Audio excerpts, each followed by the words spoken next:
पाटसरोल नाका परिसरात स्थानिकांच्या वतीने वारकऱ्यांना पाणी बॉटल, बिस्किट आणि 20,000 केळी वाटप करण्यात आले। याचाच आढावा घेतलाय आमचे स्टार महाराष्ट्र न्यूज चॅनलचे प्रतिनिधी किरण गायकवाड यांनी।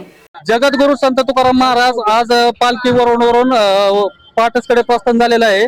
तर विश्रांतीसाठी पाटस या ठिकाणी थांबलेलं आहे। तसेच आपण बघू शकता हे वारकरी हे आज या रोटी घाटातून उंडवडे या ठिकाणी मुक्कामी जाणार आहे।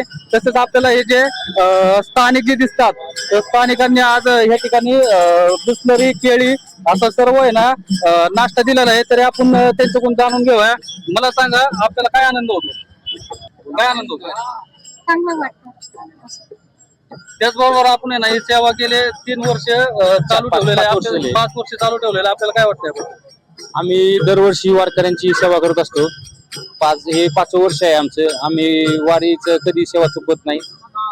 शैलाजन सेवा फाउंडेशन हे आमचं मार्फत आम्ही सेवा चालू ठेवलेली आहे आणि पुढे अशी अखंड सेवा चालू राहील। त्यामध्ये आम्हाला सेवा करण्याची संधी मिळते, हाच आमच्यासाठी मोठा आनंद आहे। बाकी वारकऱ्यांना अतिशय अशा चांगल्या पद्धतीचा नाश्ता हे उपक्रम आहे ना गेले 5 वर्ष करत आहेत। यांचा जो आनंद बघतो आपण या नवी पिढी आज ही अतिशय चांगल्या प्रकारे वारकऱ्यांची सेवा करताना आपल्याला पाटस ठिकाणी पाहायला मिळत आहे। किरण गायकवाड, स्टार महाराष्ट्र न्यूज, दौंड।